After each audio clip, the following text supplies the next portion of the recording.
This is Kevin Randall. For nearly 30 years, I have been investigating the case of the Roswell UFO. I have interviewed hundreds of people and stood on the crash site. Now in Roswell in the 21st century, I have reviewed dozens of hours of audio and videotaped interviews, examined hundreds of files that relate to the crash, and have returned to Roswell in an attempt to put all that information into the proper perspective. For the first time in Roswell in the 21st century, I have made a dispassionate reevaluation of all that material and provide a new look at what happened. This is a book that clears away all the clutter that has hidden the truth for so long, strips away the various lies that surround the case, exposes the Air Force attempts at cover-up, and found a core of solid information that tells us all where the case stands today. Roswell in the 21st century will be available in just a few weeks. For more information, please visit my website at www.kevinrandall.blogspot.com.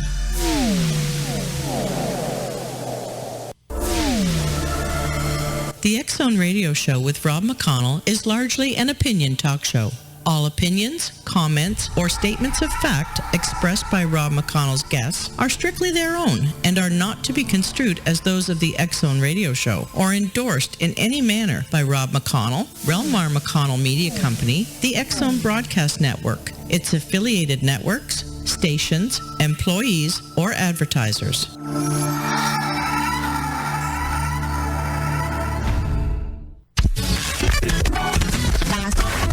All Hit Radio.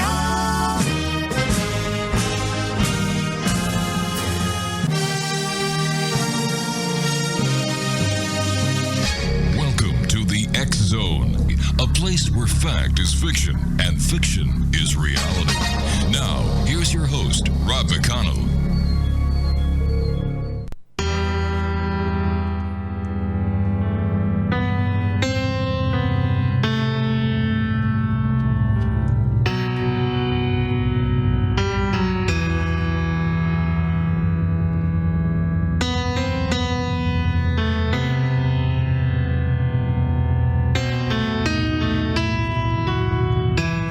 And welcome to the X Zone, everyone. My name is Rob McConnell, and for the next 3 hours, I'm your host, I'm your guide, as together we cross the time-space continuum to this place that I call the X Zone.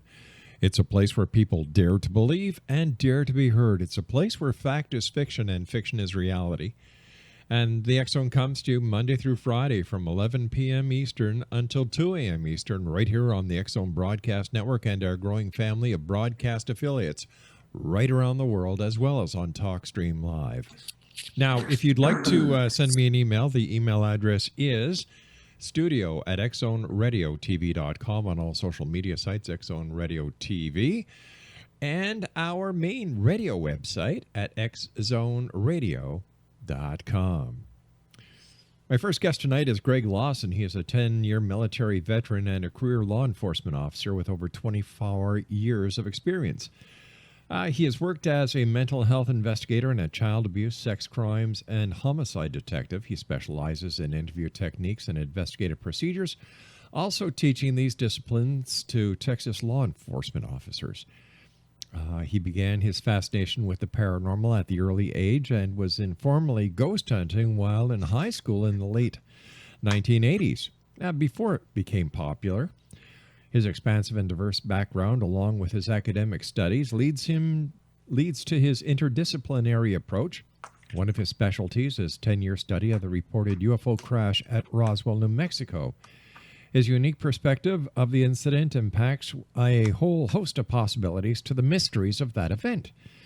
Greg is the author of 4 books and has traveled to over 50 countries conducting his own investigation of phenomena and the people that experience it. His website is www.authorgreglawson.com. And Greg Lawson, welcome to the X Zone. A great pleasure talking to you, sir.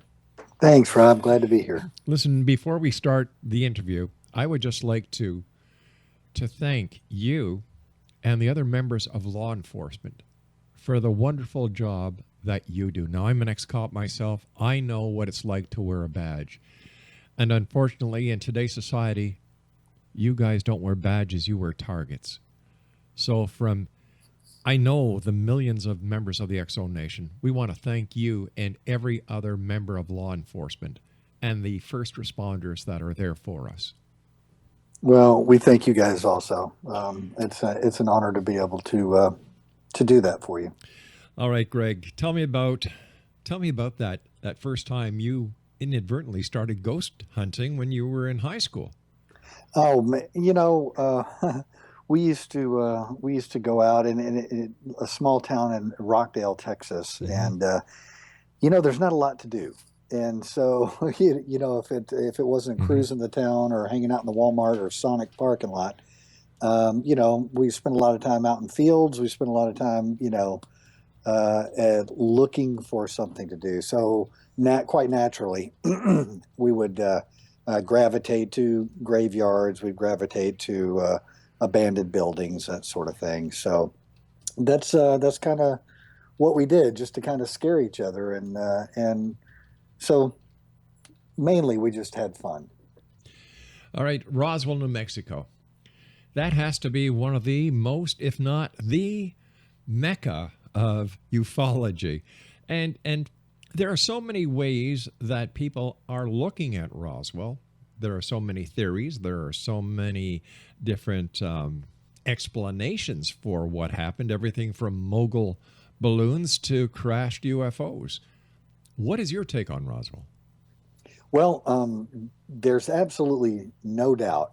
I don't think anybody can dispute that Roswell was a complete cover-up. Love where you're going with this. Love where you're going. It's very obvious from the very beginning on, how the military handled their part of it. But, when you look at that, you have to remember that in 1947, the United States Air Force was a hybrid, and it was only a couple of years old. So it was transitioning from the Army Air Corps to the United States Air Force. So there was a lot of overlap that was going on, and something that people need to think about is, with the experience of World War II, when there was a crash, you got a bulldozer, pushed it off the side of the airfield and landed the next plane. You didn't worry that much about the crash. Nowadays, we look at what we would do in a jet crash today, and it is a huge, 2-year study in what happened to this jet airliner. Back then, it wasn't like that. It was something broke, they crashed, get it out of the way so we can land another one. So there's a lot of contemporary ideas that we have about Roswell that those individuals that were conducting that investigation had no concept of. You know what I think when it comes to Roswell? Something that has always stuck in my mind, and I love asking people like yourself, this hypothesis and why it hasn't been focused on. You've got Jesse Marcel, the base intelligence officer, is dispatched to the Brazil farm. He finds all this debris, puts debris in his vehicle, and instead of maintaining the chain of custody with the debris, with the evidence, what does he do? He stops at his house, wakes up his wife and child, and lets them play with the evidence. And then goes back to the base. Now, I'm sure that anyone who isn't a law enforcement officer or has no idea what the chain of custody is doesn't see the big deal in this. Well, come on, he knew he had something special, so he stopped at his house and let his wife and kid play with it. Sure, and once again, we're taking contemporary science and looking at it, almost 70 years ago. Yeah, and you think, oh my God, what was he thinking? He didn't know. I mean, if this is what they propose it is, yes, he didn't know whether there was some sort of, extraterrestrial microbes on it, or radiation problems, or, whatever. So it's very bizarre. And yet, when I've talked to people who are supposed to be, and I'm going to use air quotations in this next word, experts, including Stanton Friedman, he says, oh, come on, what's the big harm? What's the harm? Because as I look at the case, maybe I'm looking at the case through binoculars or a microscope, I don't know. But as soon as that chain of custody is broken, the Roswell case is over. It certainly today would certainly destroy your case. as soon as something like that would happen. Any of the naysayers could put it to bed pretty quick. You know, you start thinking about what they were doing back then, and Stanton Friedman has a point of, well, what's the problem? Well, that's the interesting thing about a lot of the investigators. We have Stanton Friedman, you have Kevin Randall, both of those gentlemen who I respect highly. Don Schmidt and Tom Carey, same thing with those guys. Those guys have done so much work on this. It is beyond my coping capacity to even imagine doing the amount of work they've done. And I'm talking about from a murder standpoint. In a murder case, you don't do this much investigation. So when you look and see what those guys have done, it is, they've turned over everything and a lot of stuff that doesn't have anything to do with anything, but at least they've fleshed out a lot. Yeah. And, I've had Tom Carey on the show many times, and I thoroughly enjoy talking to him. I've had Kevin Randall on the show. In fact, Kevin's starting his own show here on the network. And it's funny to see the difference between the investigators who know what they're doing compared to the ufologists who want to believe and sometimes create the dot from one. Create the line from one dot to the next where there shouldn't be any lines at all. Yeah, they use a lot of inductive reasoning Yes. of what they're looking at. I've heard, and I apologize if I offend anybody at this, but I've heard stories such as Building 18 and the fact that every 2 weeks a truck full of liquid nitrogen goes there, and they pump liquid nitrogen into that building. And there's armed guards there, and because they do that, that's where they're keeping the aliens frozen. That inductive jump of wait a second, we're not deducing anything out of this, we're putting something into it. And so that's where, like you said, the ufologists need to be very careful about how they induce these other things into what they would consider to be evidence. When you have evidence, you only deal with that evidence. You don't induce something else in there where the miracle happens, and then all of a sudden you have what you want it to be. So, and Stanton also, I've heard a lot of investigators, with Stanton Friedman and other people, where they talk about the quality of the 509th Bomber Wing personnel.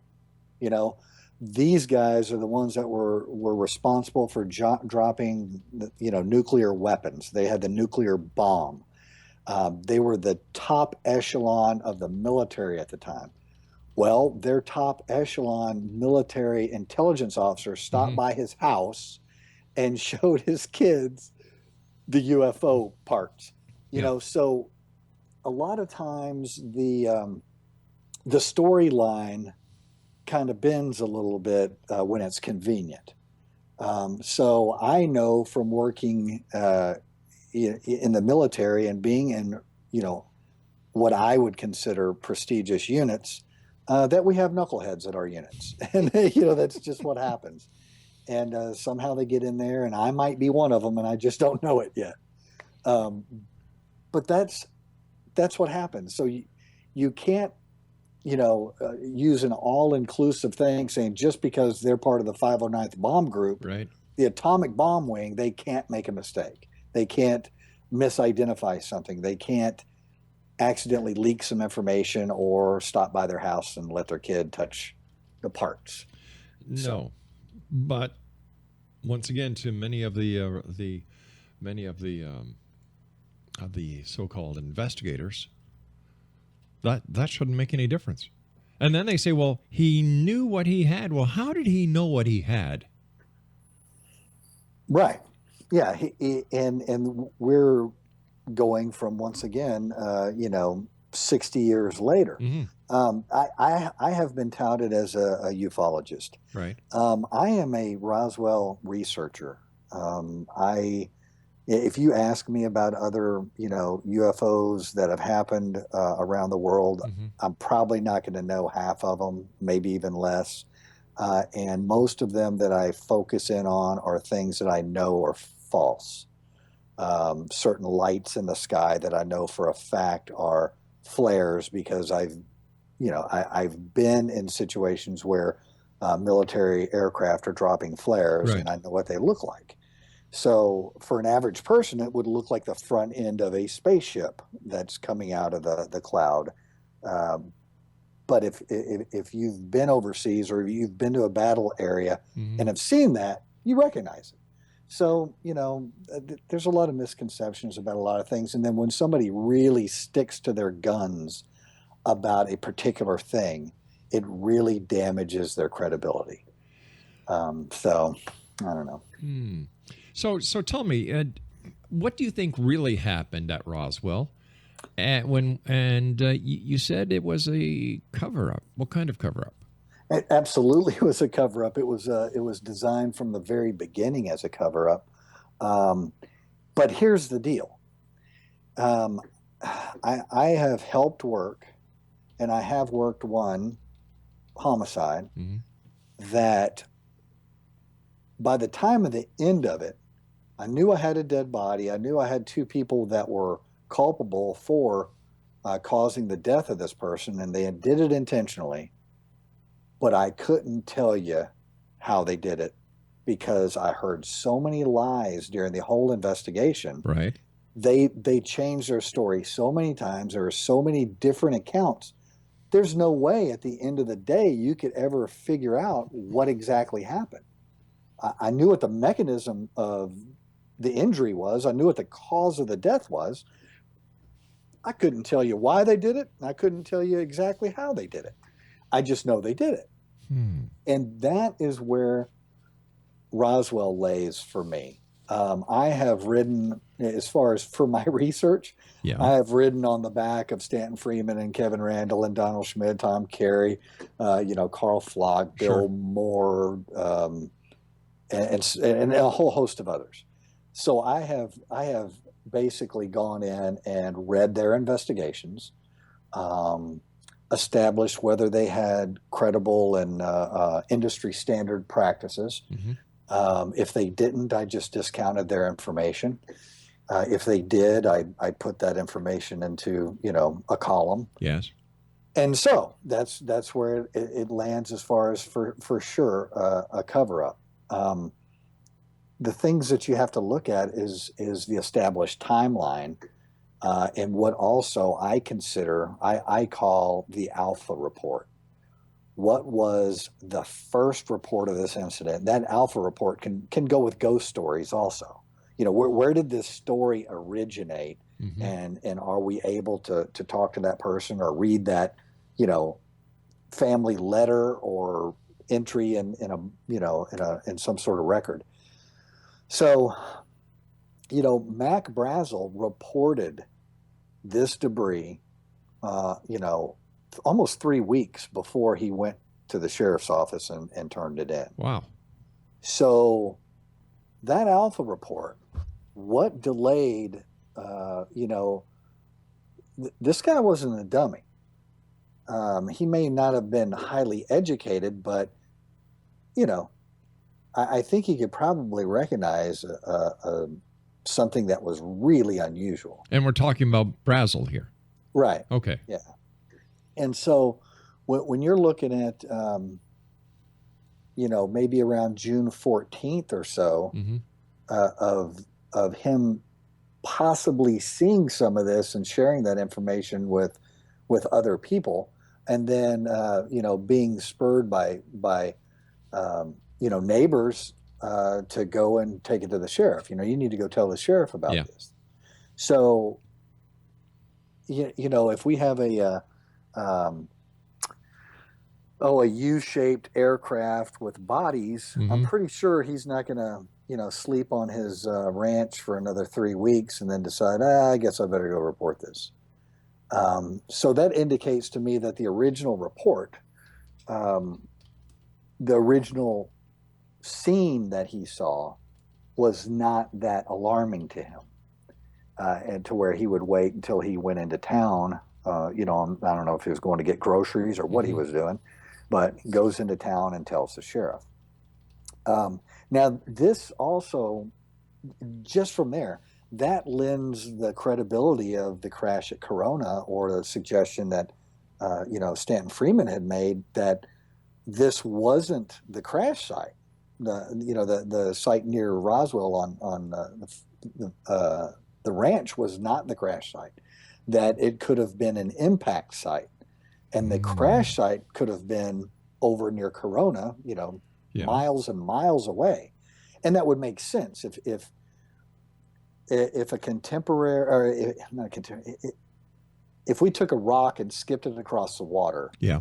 Well, you would think that if there was a shape of a spacecraft or some sort of aircraft like that, like a disc, and it was traveling at a very high rate of speed, it could skip off, leave debris behind, and then crash in another location. But how many miles is it between from where this skipping effect would have been at Brazel's ranch to the actual crash site? Yeah, 30 to 70. It just depends on who you're reading. Yeah. On who's doing the investigation. There's a significant amount of range difference in several ones, and more. I mean, there's a lot more that are obviously more credible than other researchers that just kind of dig up stuff. So I like the people that I cited there. Those are the people that I really look to, that know the most about it and have spent the most time on it as a true passion, not just to do a little bit of research, write a book, and go on a talking circuit. Sure. So anyway, that's something that really concerned me about the whole thing, and it lends some credibility to the idea of the crash at Corona. Right. And you start looking at all the individuals that were involved in that. If Mac Brazel saw this material around June 14th or so, and then it takes him that long to around July 7th for him to go report it to Sheriff Wilcox, then that's a significant amount of time. And of course, as you know, being former law enforcement, your crime scene has deteriorated, especially out there. The heat out there, no telling what it could have done to any, if we're talking about any type of extraterrestrial biologics, would be, probably deteriorated. Yes. And obviously there's not that much rain out there, so there wouldn't be too much migration of, the material from your crime scene or the crash area. Still, that's a significant amount of time that weather or animals or whatever could come in there and deal with that. And that would be one more example of why, they only sent a couple of people out there just to kind of do a recon. Hey, go out there and find out what this rancher's talking about. Right. So, that's the first part that just doesn't make a whole lot of sense. The real kicker for me is the fact that the base commander who eventually releases in the newspaper that he's found a flying saucer is not fired and, never allowed to do anything ever again. The guy gets promoted to the Joint Chiefs of Staff in a few years. So how does a obvious complete incompetent be? It gets me so weird. I'm a deputy sheriff, right, in Texas. I'm not releasing any information to the media that I found a flying saucer for any reason at all. I know better than that. And this guy, full bird colonel, hey, just tell him it was a flying saucer. And he doesn't get immediately, hauled into Washington, his bird's taken off, you are gone, fired, and you're gone. And, within a few years, he's Joint Chiefs of Staff, 7 people away from being the president or having influence in the president of the United States. So just those 2 little things there speak volumes. All right, listen, Greg, you and I have to have a break at the bottom of the hour. Please stand by. We'll continue this very interesting conversation with our guest of this hour, X-Zone Nation, Greg Lawson. Now, once again, if you'd like to find out more about Greg, his website is, just a second, I have it right here, www.authorgreglawson.com. And Greg and I return on the other side of this break as we continue here in the X-Zone from our broadcast center, where? Right here in Hamilton, Ontario, Canada. My name is Rob McConnell. Don't go away.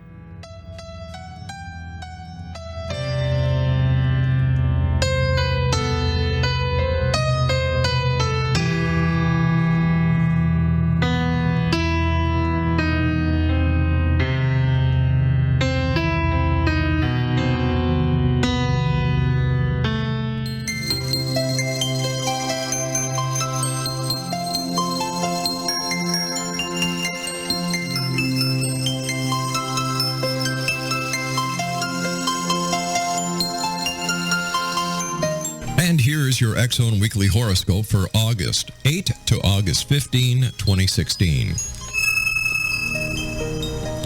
Aries, March 21 to April 20. Simple conversations may enable you to generate some ideas for your future.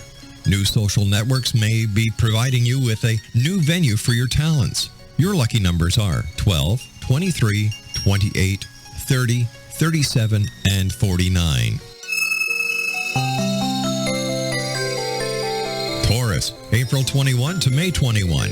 People may try to gain from you, but you know whose heart is true and whom you can trust. Your spiritual intuition can help you feel your confidence rise. Your lucky numbers are 4, 14, 24, 26, 36, 46. Gemini, May 22 to June 21. Your ability to visualize others' ideas may bring much desired attention to you this week, but be sure not to sign anything before you thoroughly check out the contract or agreement. Your lucky numbers are 9, 10, 17, 23, 34, 44. Cancer, June 22 to July 22. Ongoing celebrations may enable you to touch base with friends and family. Heartfelt conversations often can enlighten your life and can make some great memories. Your lucky numbers are 3, 17, 20, 30, 37, 44. Leo, July 23 to August 23.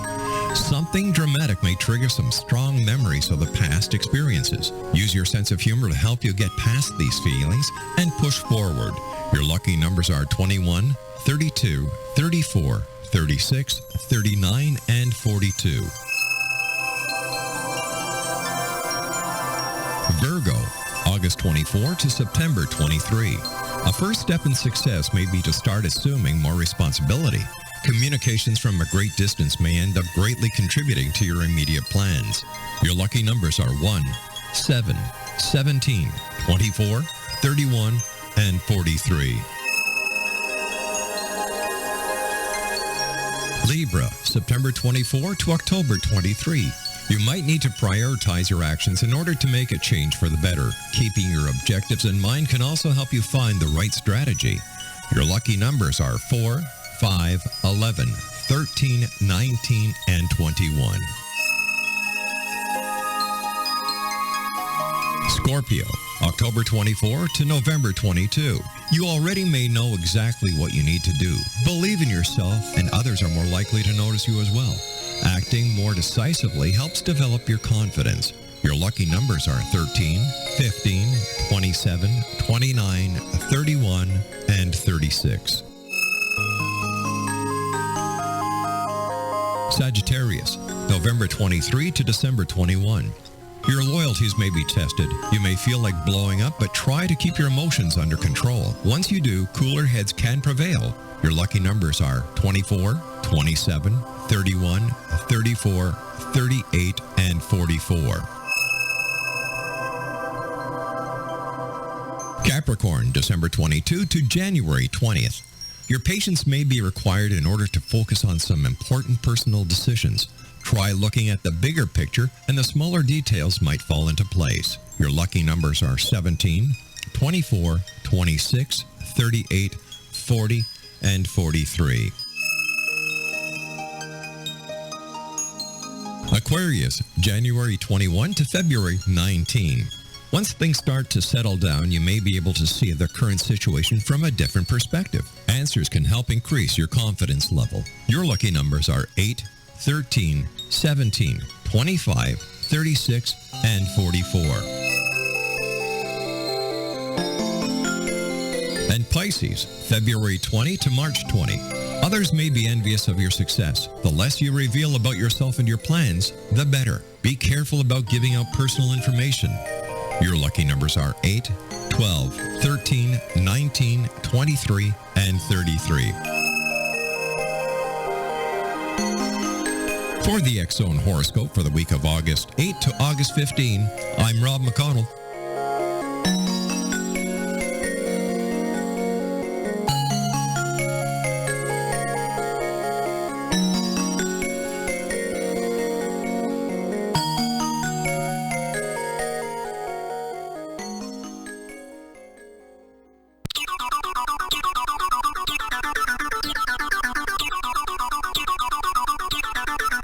Join High Tech with Corey K. weekly here on the X-Zone Broadcast Network.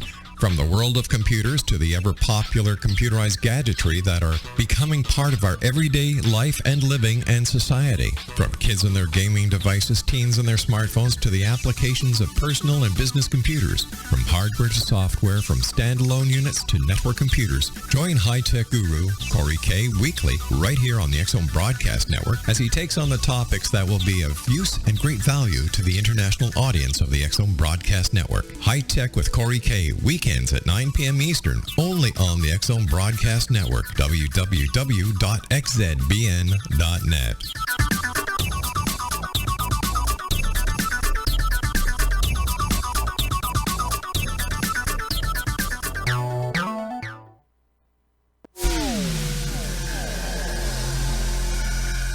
This is Kevin Randall. For nearly 30 years, I have been investigating the case of the Roswell UFO. I have interviewed hundreds of people and stood on the crash site. Now in Roswell in the 21st century, I have reviewed dozens of hours of audio and videotaped interviews, examined hundreds of files that relate to the crash, and have returned to Roswell in an attempt to put all that information into the proper perspective. For the first time in Roswell in the 21st century, I have made a dispassionate reevaluation of all that material and provide a new look at what happened. This is a book that clears away all the clutter that has hidden the truth for so long, strips away the various lies that surround the case, exposes the Air Force attempts at cover-up, and found a core of solid information that tells us all where the case stands today.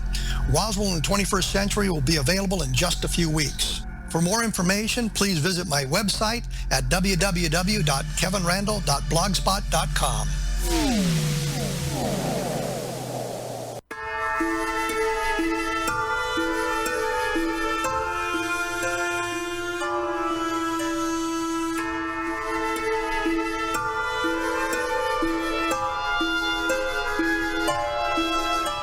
Welcome back, everyone. Greg Lawson is my guest for this hour here in the X-Zone.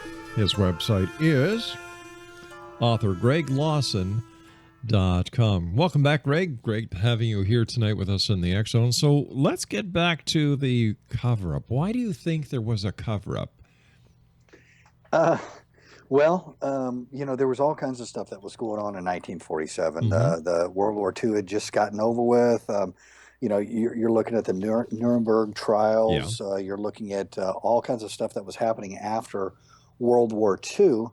And there was a lot of paranoia. There was a lot of paranoia with the Japanese citizens of the United States, a lot of paranoia with the Nazis that were, either rounding up, they were putting to trial, they were putting to death, or they were trying to locate because they had escaped. Mm-hmm. And then you had the whole, Soviet problem, the whole communist issue. So huge amount of paranoia right then. At the end of World War II, everything seemed, or it should have seemed like it was fine. Mm-hmm. Yet all it was a chessboard that everybody was repositioning and, taking power over. So with that, obviously everybody was watching everybody else.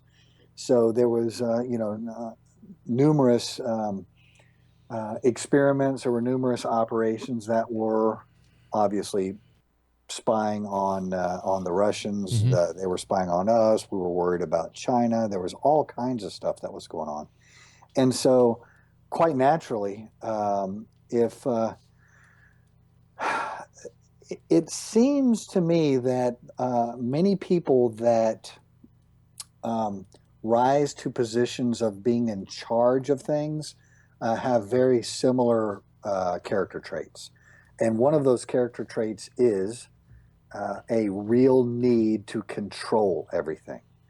You can go into psychopathy, you can go into all kinds of personality disorder of individuals, but those are some of the things Mm-hmm. that you look at. And so obviously one of the most important things that you can control is information. And those individuals that are paranoid about anybody else getting their information obviously will take extraordinary measures in order to either hide that information or at least distort it in a way that it will be unusable to those that are actually trying to be secretive and find out about it. So yeah, looking at the big picture, why would they have used the entire cover story of a UFO then? Does it have anything to do with the Goddard range that wasn't very far? And, we understand now that there was some experimentation going on over there with rocket power. Did it have anything to do with Project Mogul? Was Project Mogul part of the real reason for this entire UFO cover story? Well, I mean, yes, Project Mogul was in operation at that time. Mm-hmm. There was,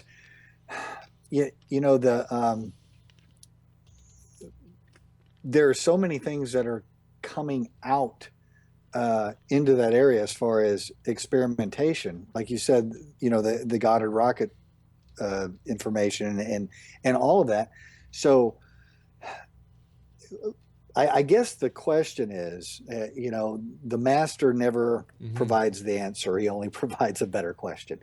I think the question is, if you were trying to find out something was going on, would you send your counterintelligence officer there to do it? The answer, for those of you that are sitting out there in radio land going, I don't know, the answer is no. Of course not. You don't send the counterintelligence officer. A counterintelligence officer is the guy that's going to go out and spin lies to confuse everybody about what's going on. He's going to do whatever he can to put some sort of veil over what's going on. And I'm not talking about Jesse Marcel. Jesse Marcel was a very, very honorable and squared away intelligence officer. I'm talking about a counterintelligence officer. And, why would you, from your base, send your intelligence officer, your counterintelligence officer, and other counterintelligence people to go do an investigation? So that once again is one of those red flags I look for and go, okay, at the very beginning, they wanted to spin this somehow. Now, we talk about competency and we talk about how, somebody could be the commander of the only nuclear bomb wing in the United States at the time, and how in the world, he can make such a god-awful mistake by saying that they've captured a flying saucer. You have to look at why he would do that. Mm-hmm. And you have to look at why he would send the counterintelligence people out. and then spinning around. The thing about it is I've worked with admirals. I've done briefings in the Navy with very high ranking individuals. I could see very well. I'm making this up. This is completely fiction, what I'm about to say. But I could see where Colonel Blanchard would go, "What? What are you bothering me with? Tell him it was a flying saucer. I don't care. Mm-hmm. I'm going on vacation." Because he does the next day go on leave and disappears for a while. So, you got a couple of lower ranked officers. Oh, he said, say it's a flying saucer. It's a flying saucer. Fine. Let's just get this thing done and get out of here because it's the weekend and I want to go fishing or whatever they were going to do. I can see that happening. Now, I know that there's a lot of people out there that, would completely disagree with me on that, that these guys were pristine and would never make a mistake and are not flawed individuals. But that would be one of my takes on how that could happen. Now, coming out of fiction, back into the reality of what we're talking about, Mm-hmm.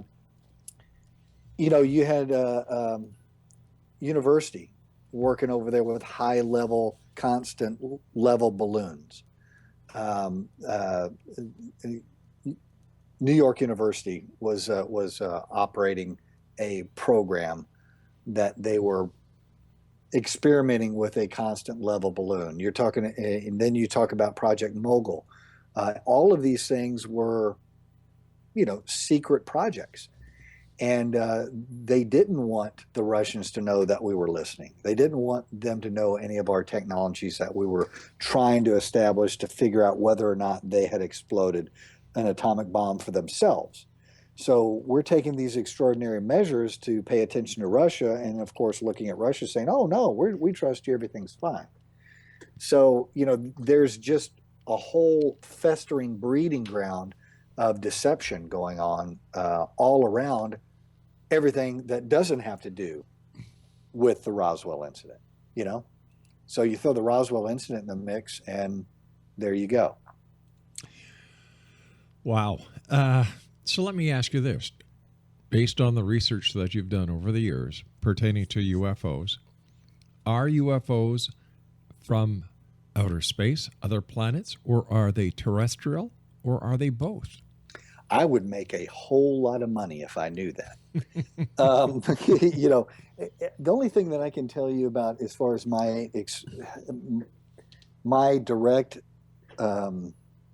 experience with anything having to do with an unidentified flying object, it would be in the Navy. I was an air detection and tracking operator. I was an operations specialist on Nimitz. And we had probably the best air detection and tracking equipment that you could possibly get.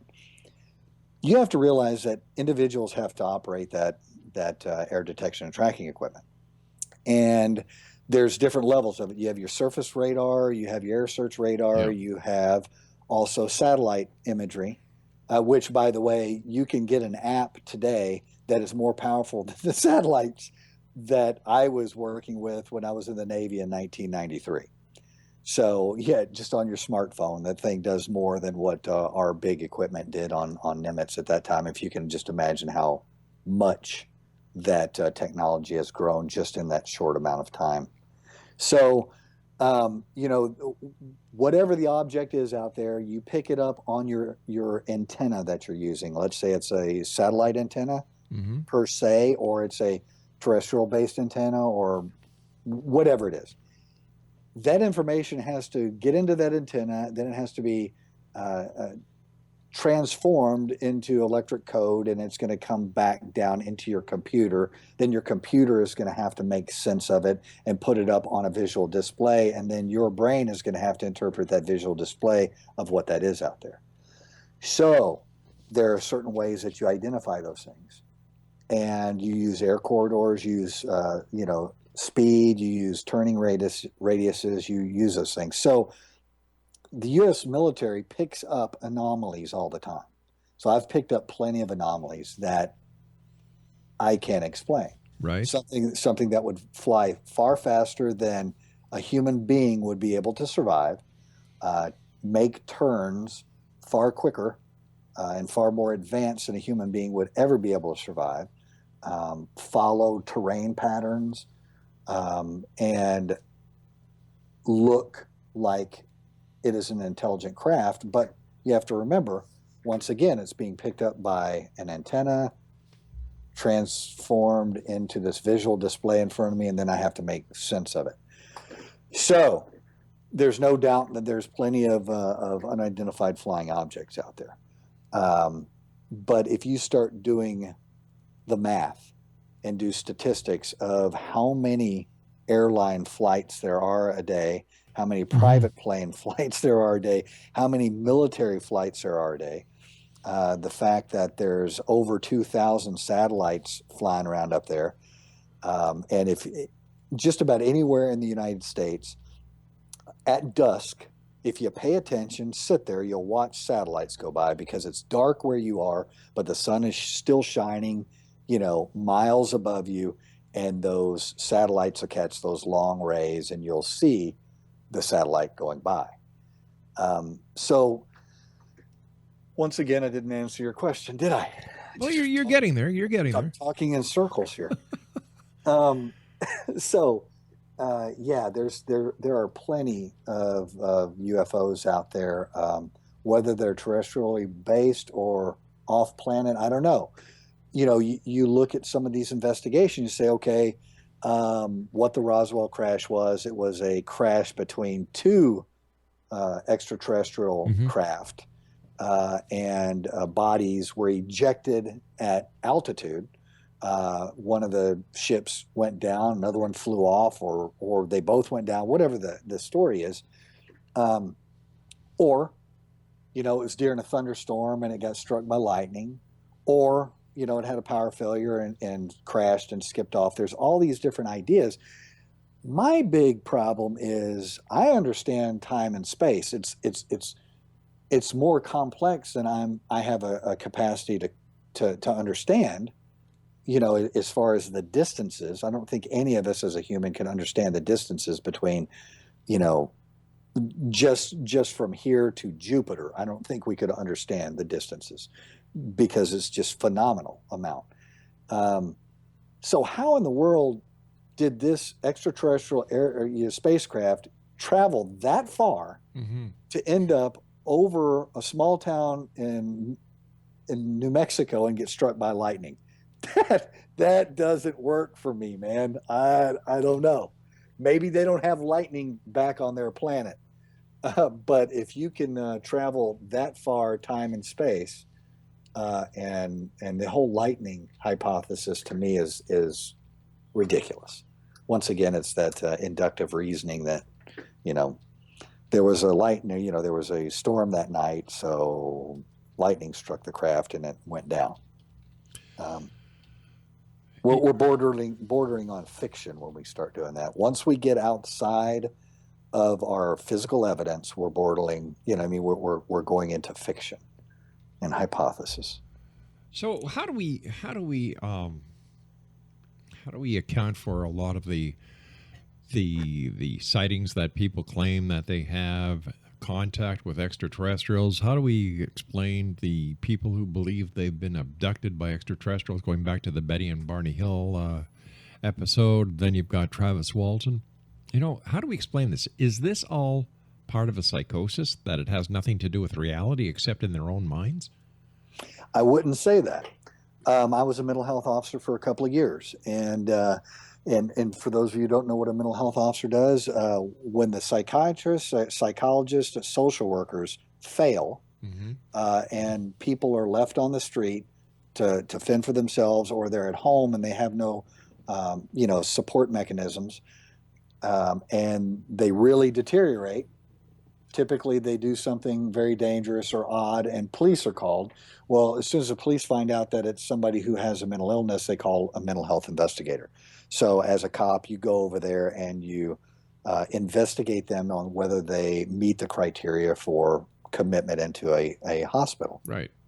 So In doing that, I have interviewed, I don't know, 50 or 60 people probably in a 2-year period that, claim to be abducted or claim to have had an experience with an extraterrestrial. And many of these, when I talk to them, there are certain things that will match other contemporary events in history. In other words, what I'm saying is, in the late 1800s, it was common that people were possessed by demons, or demons would do things to them. But the psychosis actually kind of matches technology.